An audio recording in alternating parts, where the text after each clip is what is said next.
A tutti voi buonasera, bentrovati a questo nuovo appuntamento con Elettroshock. Al centro di questa puntata, al centro delle nostre riflessioni, il fiume Tagliamento che è tornato prepotentemente sotto i riflettori. Da un lato c'è un ecosistema unico in Europa da salvaguardare, dall'altro c'è la necessità di garantire la sicurezza dei cittadini, delle comunità in caso di piena. Un equilibrio che, lo abbiamo capito nel corso degli anni, è molto difficile da trovare tra i comuni che sorgono lungo l'asta del Tagliamento. C'è chi chiede interventi, opere, diciamo così, per poter vivere senza l'incubo di quello che potrebbe succedere in caso di piena. Dall'altra parte c'è chi non vuole opere impattanti sull'ambiente, sul proprio territorio. In mezzo il tentativo di trovare una soluzione che possa in qualche maniera coniugare la sicurezza dei cittadini e la tutela ambientale. Parliamo di tagliamento questa sera, parliamo non solo di rischio idrogeologico da mitigare, ma forse anche di clima politico da mitigare, ma insomma lo scopriremo nel corso della puntata, partendo da quelli che sono poi gli ultimi sviluppi. Vado intanto a presentarvi gli ospiti che sono con noi qui questa sera. Parto dalla mia destra e saluto e ringrazio il consigliere regionale Marcus Maurmair. Buonasera, buonasera a tutti i telespettatori. Grazie per essere con noi. Un saluto ad Alberto Budai, consigliere regionale della Lega. Grazie e buonasera. Salutiamo Serena Pellegrino, consigliere regionale di AVS. Buonasera. Salutiamo il sindaco di Latisana, grazie per essere con noi, Lanfranco Sette, e accanto a lui il primo cittadino di Pinzano. Grazie, buonasera anche a lei, Emiliano De Biasio.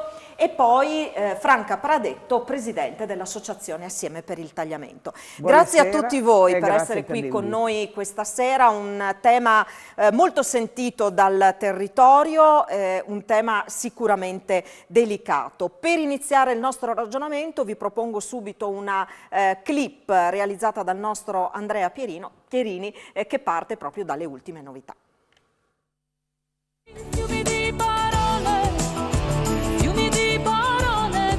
Una storia ancora tutta da scrivere. Il futuro della messa in sicurezza del tagliamento, che tanto infiamma la politica, avrà tempi ancora lunghi che passeranno per una gara europea, il lavoro di altri tecnici, per poi arrivare a una soluzione condivisa tra governo e commissario per il rischio idrogeologico, che in tutte le regioni è il presidente e dunque Massimiliano Federica.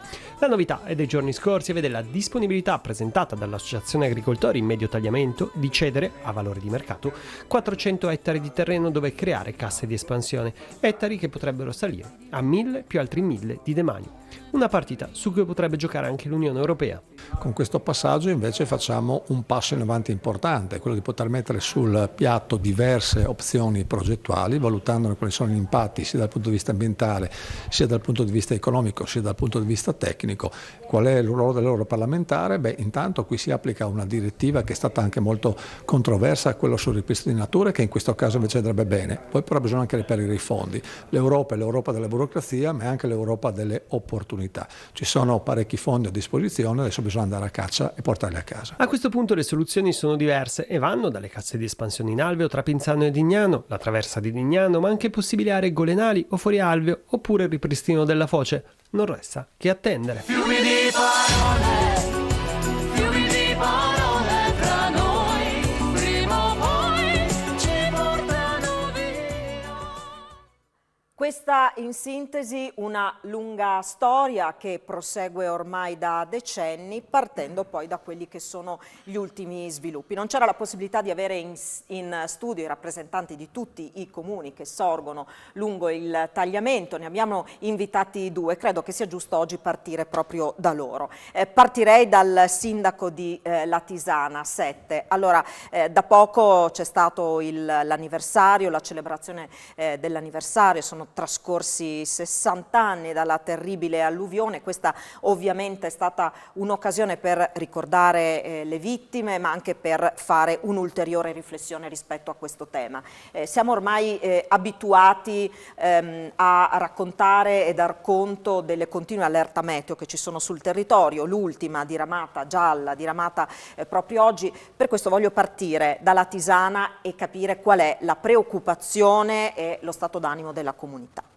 È quello di una esasperazione data dal fatto che, come diceva bene il servizio e anche la colonna sonora, fiumi di parole che da 60 anni vedono una strategia di rimando e di annientamento di quello che è un deliberato che porta a una soluzione. Tipo nel 2021 nel piano di gestione rischio alluvioni era previsto di realizzare la traversa di Pinzano che conteneva una parte, tratteneva per rilasciarla più lentamente 18 milioni di metri cubi d'acqua nell'alveo del fiume senza creare bacini artificiali. Questo è stato un provvedimento siglato dal Presidente del Consiglio dei Ministri alla fine del 2021 e doveva essere realizzato entro il 27 perché il piano di gestione del rischio alluvioni lavora di 6 anni in 6 anni. Quel provvedimento senza comunicazione di alcun tipo è stato cambiato. Si era arrivati a questa soluzione che anche da un punto di vista ambientale, ambientalistico, assolutamente tutelante e per nulla diciamo devastante dell'ambiente. Ci sono studi che risalgono agli anni 90 su questo aspetto e che purtroppo abbiamo visto poi eliminare senza una reale alternativa. Poi magari avremo modo di dire, è stato detto non lo facciamo più a Pinzano, lo facciamo a Dignano. Però oggi vediamo che anche questo secondo aspetto viene, dopo una prima dichiarazione abbastanza ampia di consenso, viene ora rimesso in discussione. Per cui la Tisana vede questo stillicidio di annullamenti di provvedimenti di volta in volta e siamo a zero. Per cui io ho il Monsignore che di fronte a 2000 persone il 2 settembre scorso, di fronte a 2000 persone, punta il dito contro la classe politica e dice in 60 anni non avete fatto nulla. Questo è un aspetto inaccettabile dal punto di vista morale oltre che sociale. Sentiamo Pinzano, perché in tutti questi anni c'è stata sempre una contrapposizione tra i comuni, tra esigenze diverse, sensibilità diverse e timori diversi. Come vive oggi Pinzano questa situazione? Ma allora, più che di contrapposizione io parlerei appunto di sensibilità diverse. Io non posso trovarmi d'accordo con le parole del sindaco qui vicino a me, Sette, che dice che la traversa o diga o casse d'espansione, per come erano state pensate a Pinzano, non sarebbero state lesive. Tengo a sottolineare un aspetto: è 60 anni che si sta persistendo a chiedere grandi opere con una strategia che, se avesse potuto portare successo, lo avrebbe portato in questi 60 anni. Io credo che continuare a chiedere grandi opere allontana la soluzione, perché ovunque si propongano trova la contrarietà delle popolazioni in cui queste opere vengono inserite. Io credo che anche quelli che sono gli sviluppi di questi giorni, ovvero di finalmente iniziare a pensare un ragionamento che si è sempre chiesto, vada dalla sorgente alla foce e con possibilità che sono perseguibili anche senza traverse o opere impattanti.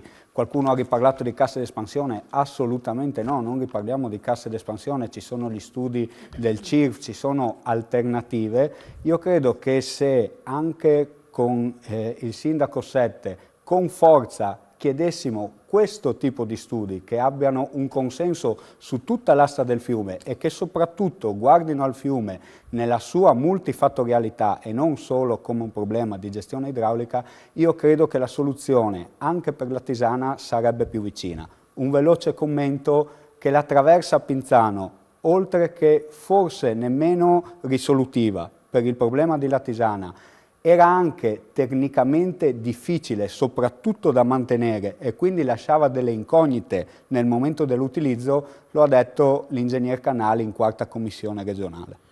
Vado da Marcus Maurmeier a questo punto, perché abbiamo detto in mezzo a posizioni, chiamiamole appunto sensibilità diverse, c'è il tentativo di trovare una soluzione che dia risposte alle comunità che si sentono minacciate dalla piena da un lato e dall'altro alle comunità che chiedono tutela per il proprio territorio. E arriviamo alla, diciamo, soluzione che è stata presentata in questi giorni. Può essere questa una soluzione, poi c'è anche appunto, come si sottolineava, un ragionamento che va, una riflessione che interessa sostanzialmente l'intero bacino del tagliamento.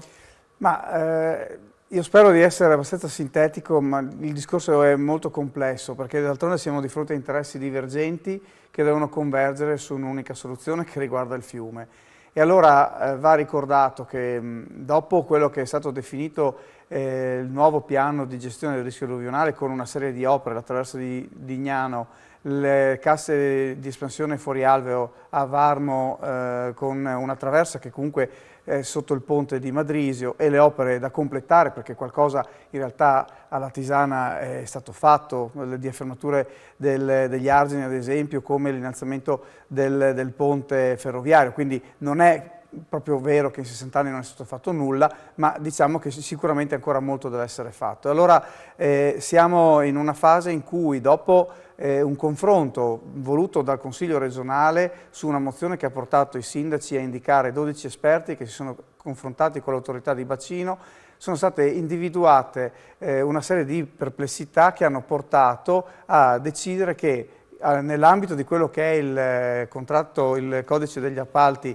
attualmente in vigore, senza perdere un giorno rispetto a quelle che sono le tempistiche finora previste, si dovrà fare un DOCFAP, ovvero il documento sulla fattibilità delle alternative progettuali, ovvero lungo l'asse del tagliamento dovranno essere valutate tutte quelle che sono le alternative potenzialmente che siano sostitutive rispetto a quelle opere che sono inserite nel piano di gestione, che non è detto che quelle opere alla fine vengano individuate come quelle effettivamente da realizzare. Quindi siamo in una fase progettuale vera e propria, ci sarà un affidamento con un bando importante, perché si parla di un contratto che metterà in bando più di qualche milione di euro per fare questo studio di fattibilità, e allora come Fratelli d'Italia non abbiamo fatto nulla di trascendentale. A me sinceramente ha destato un po' di anche di sorpresa tutta questa discussione rispetto al fatto che semplicemente, come accade in una discussione su tantissime altre situazioni, penso alla finanziaria di questi giorni, ci sono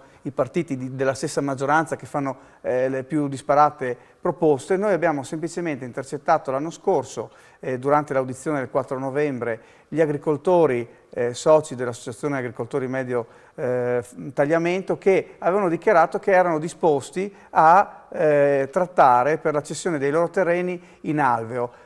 Questo ci è parso un aspetto molto interessante, perché comunque vada a acquisire quelle aree che sono state sottratte, ce ne sono tante di aree che sono state sottratte al fiume in questi secoli, può essere un'opportunità sia rispetto a quelle che sono le necessità palesate da parte della popolazione attraverso i comitati, attraverso i sindaci che hanno rivendicato l'attuazione della direttiva europea sulla rinaturalizzazione, ma anche eventualmente per studiare altre forme di intervento per la laminazione delle piene. Io credo che in questo momento le tante parole vadano sostituite dalle carte dei tecnici, che sono gli unici, forse, se li mettiamo assieme come stiamo cercando di fare, e mi chiudo nel mio primo intervento, perché sappiamo benissimo che la Regione ha individuato un tecnico, Andrea Rinaldo, che è il premio Nobel dell'acqua, così individuato, che affiancherà il direttore centrale Canali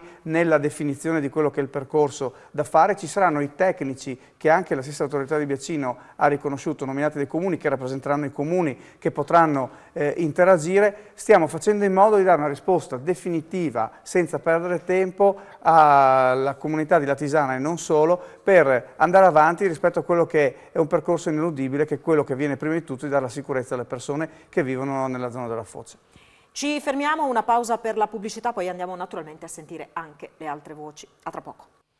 Eccoci nuovamente insieme con Elettroshock, vedete in sovraimpressione il numero al quale potete farci avere le vostre riflessioni, le vostre considerazioni, le vostre domande se le avete per i nostri ospiti. Peraltro sono già arrivati diversi messaggi, ne daremo lettura man mano. Vado da Budai perché in tutto ciò, come diceva, ma ormai sono rimasto un po' stupito dal fatto che questa proposta abbia generato un po' di scalpore. Insomma, c'è stata amaretta anche con la Lega in tutto ciò. Com'è la situazione? La situazione è molto frizzante, stiamo imbottigliando l'acqua del tagliamento perché ormai è già gasata di suo, non serve nemmeno aiutarla a diventare frizzante. Ma essenzialmente bisogna dire una cosa, che il tagliamento fa il suo, no? Ossia in milioni di anni ha creato la pianura friulana. E quindi di fatto è sempre andato a destra e a sinistra la pianura friulana portando i detriti e creando la pianura friulana, che è una pianura alluvionale. Ecco. Allora evidentemente 10.000 o 12.000 anni fa non c'erano problemi, chiaramente adesso sappiamo che in fondo c'è la Tisana, ci sono, no, tutte le imprese, tutte le persone che abitano e si devono evitare miliardi di danni e qualche dramma ovviamente umano se ciò avvenisse. È chiaro che stiamo sempre parlando di risolvere i problemi da 5-6 mila metri cubi di portata al secondo in giù.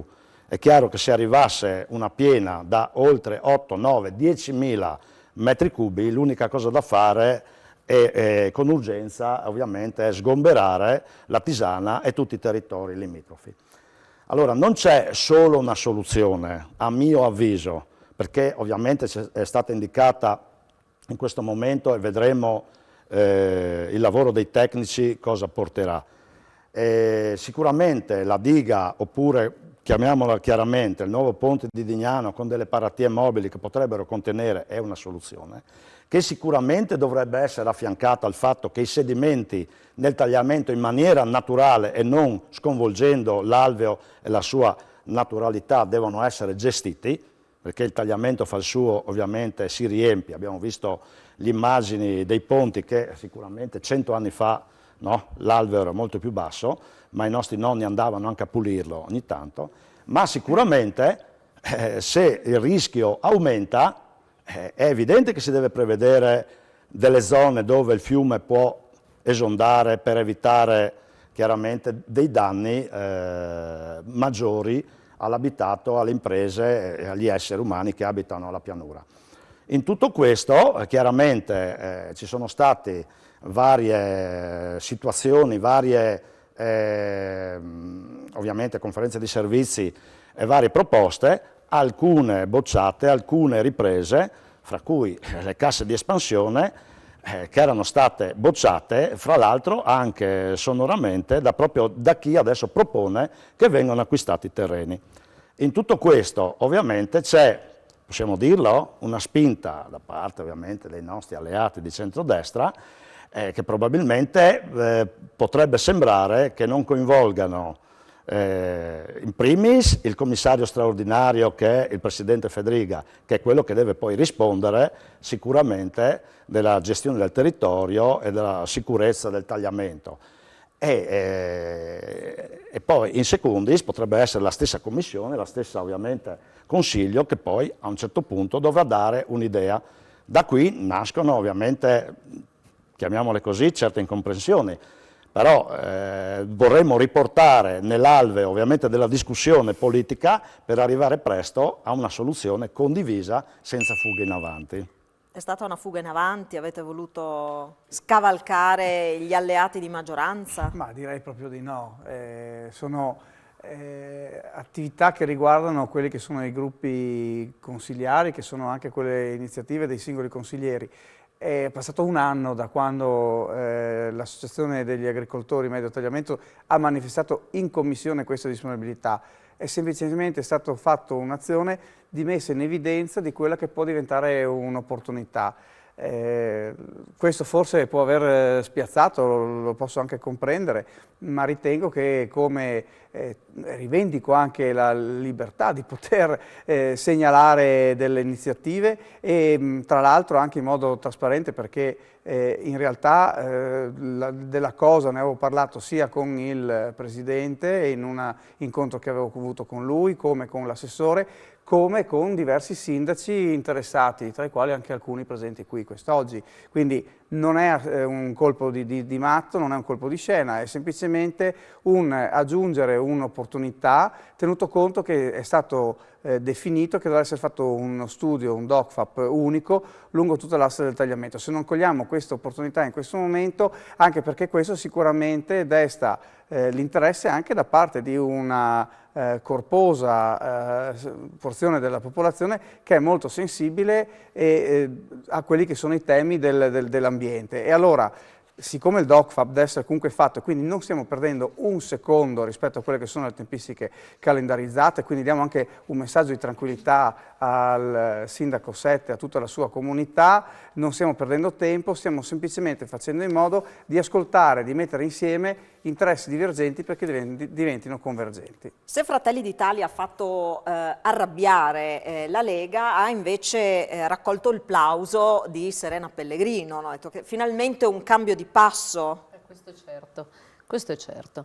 Noi l'abbiamo vista come una cosa positiva sicuramente, ovviamente a un anno dalla ultima e unica commissione, così che abbiamo fatto con le audizioni, da me richiesta peraltro, insomma con tanta determinazione da tutta la minoranza, insomma noi l'abbiamo voluta, abbiamo anche avviato il corso della petizione, 13.000 firme di tante persone che giustamente chiedono il dibattito pubblico, che lo prevede anche la legge, quindi noi volevamo fare un ragionamento a 360 gradi, senza pregiudiziali. Ecco, io credo che questo sia la cosa importante da dire sia al Sindaco Sette che a Di Biase, che a Marmai, che al Presidente della mia quarta commissione, a tutti quanti. Noi dobbiamo partire con un atteggiamento che non deve avere pregiudizi.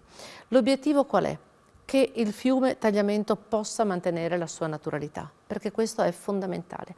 Che le attività antropiche non vadano oltre quelle che sono state già avviate fino ad oggi, perché comunque sappiamo bene che dall'alluvione di 60 anni fa ad oggi, alla foce del Tagliamento, insomma, abbiamo iperedificato, ipercementificato, qualcuno anche era terrorizzato che si ponessero dei vincoli idrogeologici perché poi non si potesse edificare più.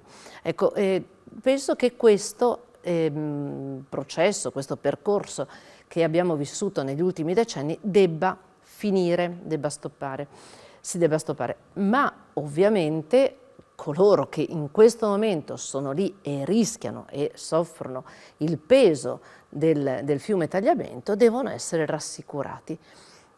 In commissione l'ingegner Canali a una mia domanda in cui ho detto ma questo progetto, questa ipotesi di traversa su Dignano, che garanzie ci dà? Perché ovviamente dobbiamo anche pensare a questo.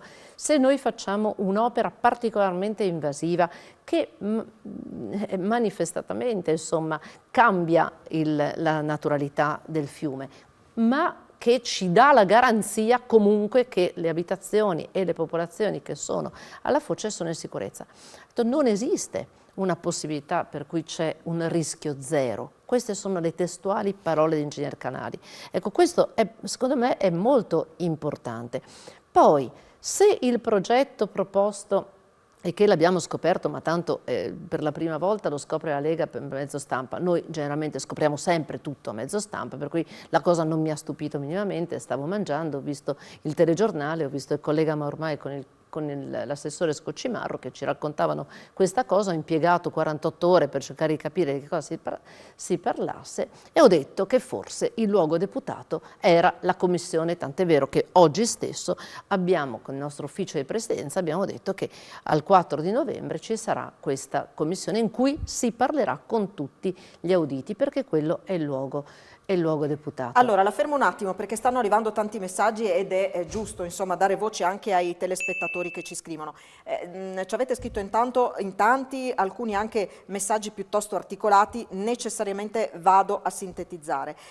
In 60 anni sono state realizzate alcune opere, ma solo nella zona della Bassa. Nel frattempo si sono succedute numerose proposte, soprattutto dagli anni 80 in poi. Ogni volta si dice faremo altro, ogni volta le carte vengono rimescolate, questa è soltanto l'ennesima occasione in cui si rinvia e si cambia rotta. Negli ultimi anni abbiamo sfiorato l'alluvione almeno un paio di volte, quando ci scapperà il morto, lasciando da parte i danni materiali, a casa di chi andremo a bussare dopo decenni di colpevole immobilismo. Questo è quanto ci scrive Gianluca. Se si sostiene, scrive un altro telespettatore, che la traversa a Pinzano è un progetto troppo complicato e probabilmente inefficace, perché si vorrebbe realizzare un ponte a paratoie mobili tra Dignano e Spilimbergo che sarebbe 20 volte più grande?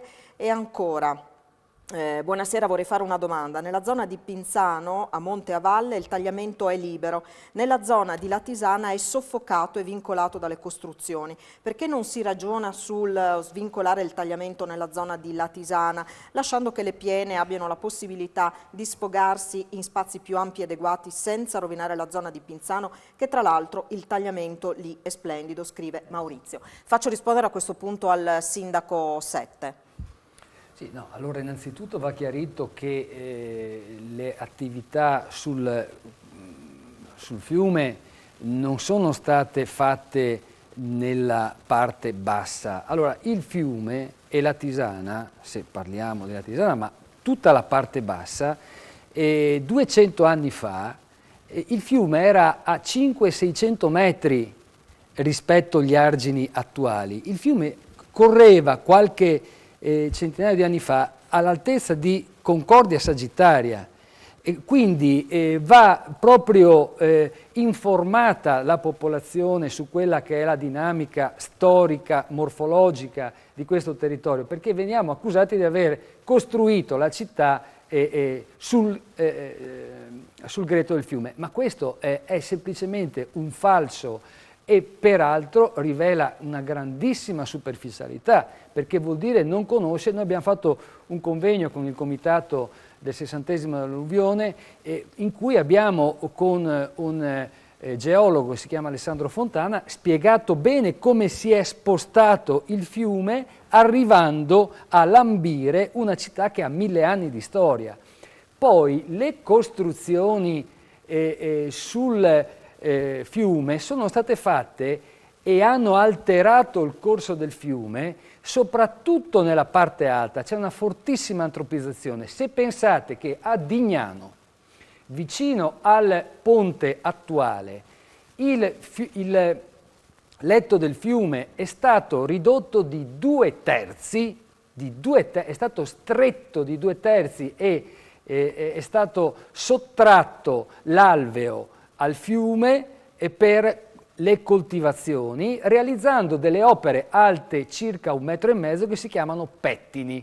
Questo ha creato un problema enorme di alterazione del corso naturale del fiume. Quindi se andiamo a verificare quali sono stati gli elementi che lo hanno stravolto e che hanno determinato, perché se stringiamo corre di più l'acqua evidentemente, dobbiamo iniziare da lì. Quindi un'informazione corretta richiede un approccio serio, scientifico, e vorrei ricordare a tutti che il laboratorio tagliamento e l'esame delle soluzioni possibili risale, come abbiamo sentito prima, alla fine degli anni '80. Il laboratorio tagliamento ha visto operare 12 scienziati di fama internazionale nominati dalle varie sensibilità, tra cui anche Legambiente WWF, che ha evidenziato alla fine di tutto come la soluzione dal punto di vista ambientale e anche che conferiva maggiore sicurezza era quella di Pinzano. Non ci stiamo inventando nulla. Questo è. E preciso un'ultima cosa. Sentivo citare anche il partito Fratelli d'Italia, la Lega. Queste sono iniziative, come abbiamo poi sentito, una precisazione opportuna, state adottate soprattutto dal sindaco, dal consigliere regionale Maurmair, probabilmente lo ha fatto anche, abbiamo sentito, con buona fede, ma la comunicazione è avvenuta in modo completamente sbagliato e ha la funzione di generare confusione e di dare l'impressione e soprattutto di dare l'appiglio per azzerare nuovamente il procedimento. Sentiamo stasera che ha invece l'intento di mantenere i tempi di realizzazione del DOCFAP, questo è una rassicurazione, però vorrei comunicare per correttezza alle persone che i partiti non hanno elaborato a livello di democrazia interna nel partito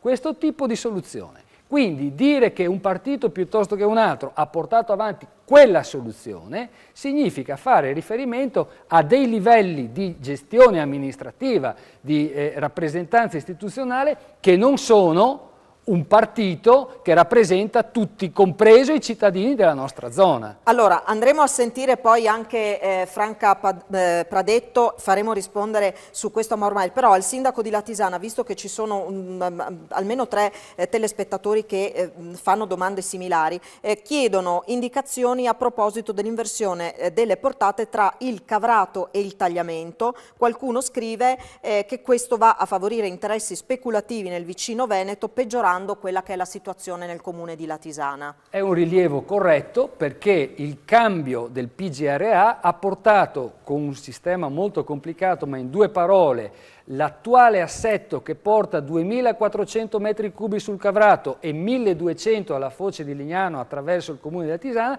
li ha invertite. Quindi 2.400 in Friuli Venezia Giulia e 1.200 in Veneto. Ricordo che attualmente Bibbione anche l'altro giorno era sotto acqua, l'anno scorso ha avuto la rottura degli argini secondari. La rottura degli argini secondari. Ma il punto qual è? Qual è il punto? Che c'è uno scontro tra le popolazioni a livello locale, a livello interregionale, che sta montando sempre di più e io sono preoccupatissimo di vedere a livello nostro regionale saltato completamente la solidarietà tra le popolazioni, dopo che c'è stato l'abbraccio e l'aiuto nei tempi ad esempio del terremoto, è completamente mancato e vediamo i commenti di chi dice radere al suolo Latisana, mandarli sott'acqua, abbiamo sentito anche prima, lasciamo che corra il fiume in quel di Latisana e vediamo che anche a livello frontalistico, frontaliero tra Latisana e San Michele al Tagliamento c'è a questo punto la discussione acerrima di chi si deve prendere più acqua, cioè questo è un fatto di una gravità assoluta perché mina la convivenza amichevole e soprattutto quella che è la collaborazione tra le popolazioni di un territorio. Noi stiamo cercando in tutti i modi di preservare un modo di convivenza e anche cerchiamo di evitare lo scontro, per cui invito tutti a assumere degli atteggiamenti responsabili perché, l'ho detto in Commissione Quarta l'anno scorso, l'alluvione in Emilia-Romagna vede 2 procedimenti penali per omicidio plurimo aggravato per le purtroppo 16 vittime che ci sono state. Il problema qui in Friuli Venezia Giulia è che dopo 60 anni non si può più parlare di atteggiamento colposo, ma c'è l'accettazione diffusa di un rischio. C'è l'accettazione diffusa di un rischio che giuridicamente si chiama dolo eventuale e questo è un aspetto che induce a profili di responsabilità gravissima. Quindi io chiedo veramente a tutti di affrontare con l'atteggiamento che richiede una situazione che ha già visto 11 vittime in passato e di più poi se contiamo anche quelle della seconda alluvione che celebreremo nei prossimi giorni e che soprattutto noi vediamo nella fenomenologia attuale riverbera purtroppo dei rischi e delle conseguenze che sono devastanti. Allora, attenzione a quello che può succedere. Allora, ci fermiamo, intanto continuate a scriverci, diversi di voi sottolineano il tagliamento è un ecosistema unico in Europa, non può essere ancora distrutto da traverse casse di espansione, lasciate stare il tagliamento, scrive qualcun altro, altri diversi riportano galla al tema dello sghiaiamento, i nostri vecchi si occupavano, si prendevano cura del fiume, scrive qualcuno, poi c'è stato chi ha pensato di impedire lo sghiaiamento. Quando si sghiaiava, anche in caso di piena, non c'erano conseguenze gravi. E continuate a scriverci in tanti. Ci fermiamo per la pubblicità, poi andiamo a sentire Franca Pradetto e sentiamo anche il sindaco di Pinzano rispetto alle questioni emerse finora, anche perché è stata proprio Franca Pradetto a portare in Europa le firme alle quali appunto si faceva riferimento, insomma questa petizione, per dirla in estrema sintesi, contro opere impattanti sul tagliamento. Ne parliamo subito dopo la pubblicità. Eccoci nuovamente insieme, come promesso andiamo dall'Associazione Assieme per il Tagliamento, associazione attiva ormai da più di 20 anni, giusto Franca, che si occupa sicuramente della tutela del fiume Tagliamento ma anche della valorizzazione, no, di quelle che sono le sue bellezze, le sue peculiarità. Diciamo che questa sera un po' di belle immagini del Tagliamento le abbiamo viste, ci sono dei punti panoramici nel nostro territorio che consentono di vederlo dall'alto, questa sera il drone ci è venuto in aiuto per ricordarci comunque una delle bellezze che abbiamo sul nostro territorio. Abbiamo visto anche di che cosa è capace il tagliamento, che cambia veramente volto, dalla meraviglia, dallo stupore al momento in cui il tagliamento fa veramente paura. Da qui anche le famose sensibilità diverse di cui abbiamo parlato fino adesso. Io parto da Franca Pradetto proprio da questa considerazione. C'è una possibilità di superare queste divergenze, c'è una possibilità di ragionare insieme, perché di fatto negli ultimi anni c'è sempre stata questa contrapposizione e il fatto che, come più di qualcuno ha detto, alla fine il problema sia stato rimandato, la soluzione sia stata rimandata, non ha, ecco, aiutato da questo punto di vista. Certamente penso che dobbiamo arrivare a una condivisione, non continuare nei conflitti fra la popolazione del basso corso e del medio corso. Detto questo, io rappresento l'associazione Assieme per il Tagliamento che è nata con lo scopo di tutelare, valorizzare, salvaguardare in certo senso il tagliamento. Gli obiettivi che ci siamo fissati, uno diciamo fra i più importanti, è proprio quello di riconsiderare, di ridare spazio ai fiumi, al fiume Tagliamento, riconsiderando di far sì che il fiume si possa ripropriare delle proprie zone esondabili. Detto questo, come associazione apprendiamo favorevolmente la proposta degli agricoltori di vendere questi terreni agricoli, ma vorremmo proprio magari anche sapere come verranno utilizzati poi dopo, no? Perché si sentono molte voci anche sulla stampa, perché noi siamo ben contenti che questi spazi tornino ad essere parte del fiume, perché siamo convinti che ritornando a riequilibrare e a ridare ed a restituire alcuni spazi del fiume siano sufficienti per cercare di ovviare alla piena del fiume Tagliamento. Perché dico questo?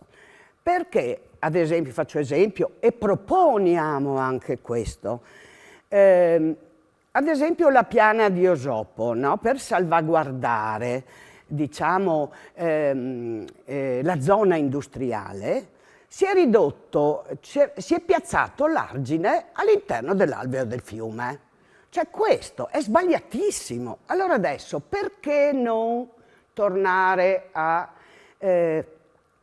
allargare e trovare e mettere questi argini un po' più vicini in modo di riequilibrare la piana che serve per allagare in caso di piena. Lì ci vanno milioni di metri cubi, come ad esempio da Turrida, dalla parte sinistra del fiume, gli argini a suo tempo sono stati piazzati, sempre all'interno dell'alveo, per tutelare le aree agricole, no? Queste si possono, queste barriere, ma ce lo dice anche la Restoration Lab, ci dice che dobbiamo togliere le barriere che non servono più. Ben venga che gli agricoltori ci restituiscano al fiume queste zone, perché queste zone sono del fiume che 100 anni fa sono state donate perché a quei tempi le persone non avevano di che mangiare, per cui l'agricoltura era un modo per il loro sostenimento. Quindi ora non c'è più questa necessità. Cerchiamo di ritornare, togliamo tutte le barriere possibili, perché le golene del fiume Tagliamento sono ampissime, anche dalla parte per esempio di Gradisca, di Spilimbergo, in giù. Cioè togliamo tutte queste barriere che non servono più e permettiamo all'acqua di esondare in caso di piena. Noi abbiamo territori ampissimi, quindi c'è questa possibilità. Un'altra cosa ancora, dico, basta togliere i sedimenti dal fiume, perché più noi togliamo i sedimenti al fiume, più il letto del fiume si abbassa e più velocemente l'acqua giunge alla Tisana e crea problemi.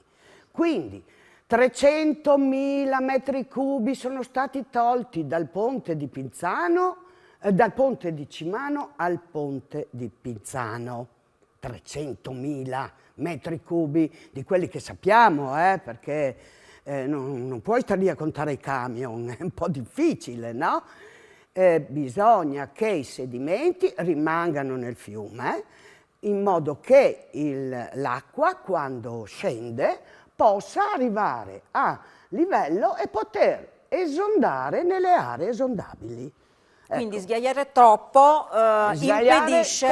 impedisce questa togliere soluzione i naturale, sedimenti, diciamo ma non così. lo dico io, lo dicono i comitati scientifici, il professor Surian, che proprio, cioè, più volte ho avuto a che fare proprio per capire l'importanza dei sedimenti. Volevo sentire il sindaco di Pinzano rispetto, insomma, anche alle ultime considerazioni che sono state fatte. Ma continuo a sentire che si tratta quello che di fatto è un sistema complesso, quasi come fosse un canale al limite a più rami dove bisogna scegliere più o meno dove mettere una toppa. Ma questo è una visione e una versione ormai purtroppo superata. E noi dobbiamo anche in questo passaggio, lo ribadiamo, lo avevamo fatto quando la traversa era a Pinzano, siamo stati coesi nel momento in cui la prospettiva si spostava su Dignano, col passaggio anche poi sulle casse d'espansione. Questo perché? Perché noi dobbiamo mettere la parola fine a questo tipo di opere e soprattutto dobbiamo cercare di avere la garanzia che all'interno di questo citato DOCFAP ci sia l'indirizzo verso uno studio multifattoriale che tenga conto di tutti quelli che sono gli equilibri, perché poi se si parla di sghiaiamento, se si parla di infrastrutturazione, se si parla di qualsiasi cosa, si va a toccare delle corde che sono necessariamente connesse tra loro. E quindi o abbiamo questo tipo di sensibilità o continuiamo a proporre opere. Era, ripeto, disastrosa quella di Pinzano e lo era ancora di più per la mole quella di Dignano, e, ripeto, non davano garanzie di soluzione del problema. Io devo essere sincero, trovo stucchevole continuare anche a paventare azioni legali, a rimarcare la solidarietà al tempo del terremoto. Non è questo l'atteggiamento che possa portare ad un dialogo. Sono indignato. Ecco. Queste parole mi fanno indignare. Ecco, ci va bene. E io invece sono colpito del fatto che lo stimolo che è arrivato nell'intervento precedente a cercare una soluzione che dia risposta alla Latisana, che è l'interesse di tutti i presenti, non solo del sindaco di Latisana, che capisco perfettamente nel suo ruolo di sindaco e nel suo ruolo di tutela della propria gente, quindi nessuno sta mettendo in discussione la necessità di dare una risposta alle problematiche di Latisana. Non capisco perché si ostini a ricercare la soluzione in grandi opere e non in sistemi più rispettosi della complessità del fiume, che portino soluzione alla Latisana, che devono essere trovati in modo celere. Gli studi ci sono già, ripeto, non può essere demandata solo agli ingegneri idraulici. Facciamo rispondere a sé. Sì, io non mi ostino a nulla. Dopo 50 anni sono state indicate le opere con un documento molto articolato, laboratorio tagliamento, che indica con un sistema di valutazione che tiene conto di criteri scientifici e stabilisce una classifica di quali sono, uno dopo l'altro, gli interventi per ridurre, per mitigare il rischio a valle.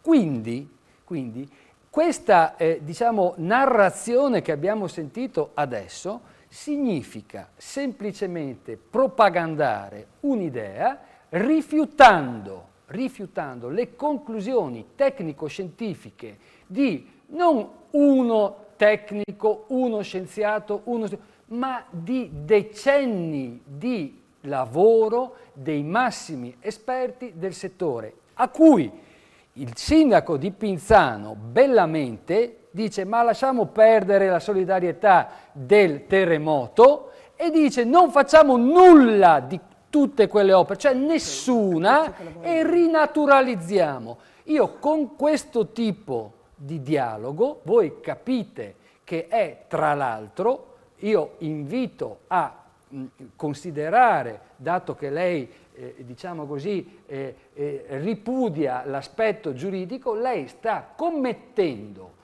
un atto di irresponsabilità perché nega quella che è l'esigenza di intervento per prevenire il rischio morte. Facciamo allora, però rispondere al sindaco di Colloredo di Pinzano. Monte Albano c'erano 20 sindaci, il segretario generale dell'autorità di bacino, l'ingegner Ferri, la segretario generale Colaizzi, non mi ricordo se c'era anche lei, sindaco, ma ecco c'era anche lei, e lei allora ha sentito che io ho chiesto, ma ho capito bene o ho capito male? Tra i documenti dell'autorità di bacino si profila un rischio fino a 100 vittime nel basso corso.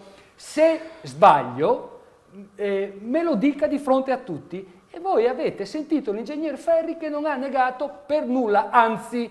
Quindi parliamo di questo. Quando ha parlato prima il consigliere Budai e ha parlato di piene che possono superare le 5 e le 6.000 metri cubi, dovesse succedere, e guardate che Vaia è un miracolo che l'abbiamo scampata per un fatto meteorologico che è girata una situazione dell'ultimo secondo, poteva essere un disastro. Sentir dire vi ostinate a chiedere però le facciamo opere, rispondere al sindaco di Pinzano. lo trovo veramente inaccettabile. Facciamo Per rispondere cui il sindaco di io Pinzano. mi rimetto alle 7 no, autorità per favore. regionali, ma un confronto con questi amministratori è impossibile.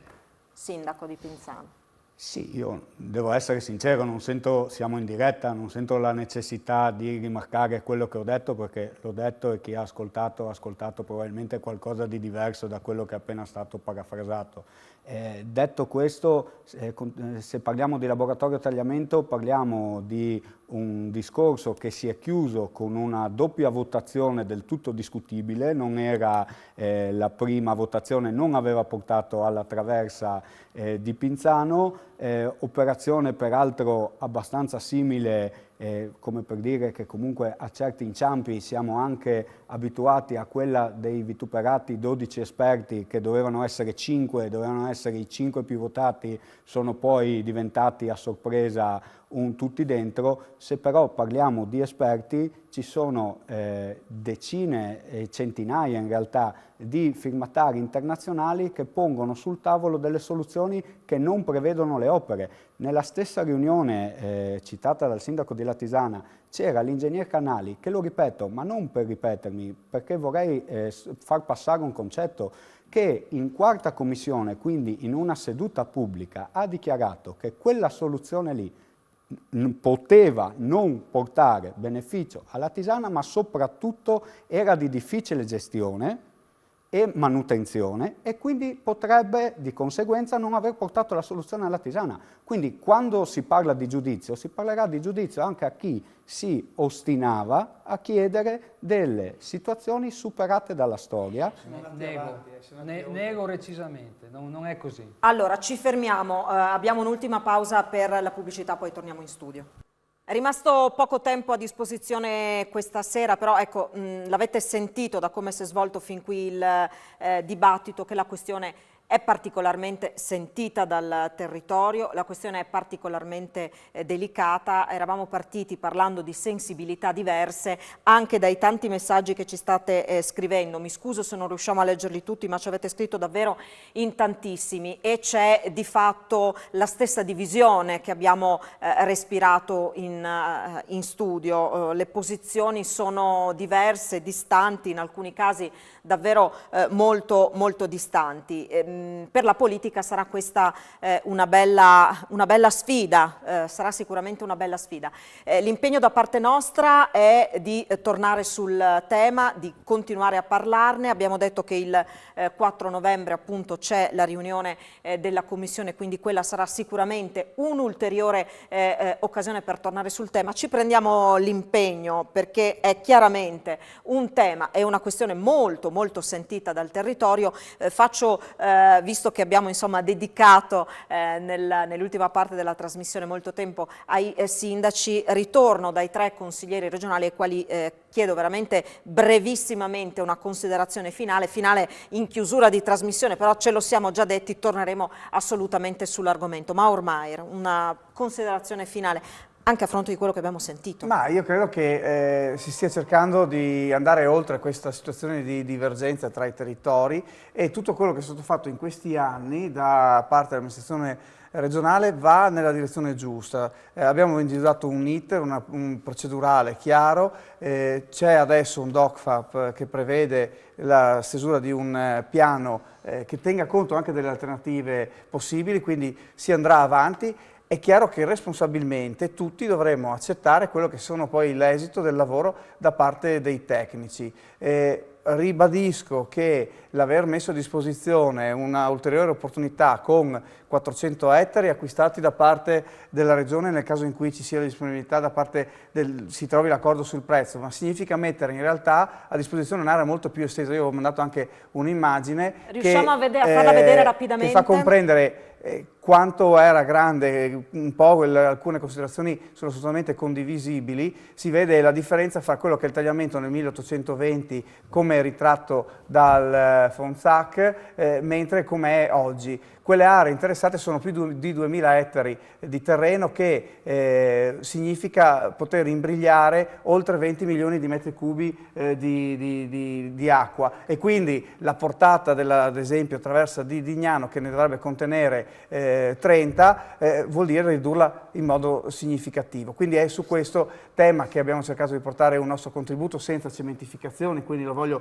già ribadire questo, ma sarà poi una valutazione che dovranno fare i tecnici, perché questa è poi la vera soluzione. andiamo avanti, ecco, questo è quello che mi sento, sapendo che d'accordo non con possiamo lei. però più buttare la palla in tribuna. Uso un termine che è caro all'assessore Scocimaro, ma credo che in questi anni si sia dimostrato che non stiamo buttando la palla in tribuna e andremo a trovare una soluzione. Budai.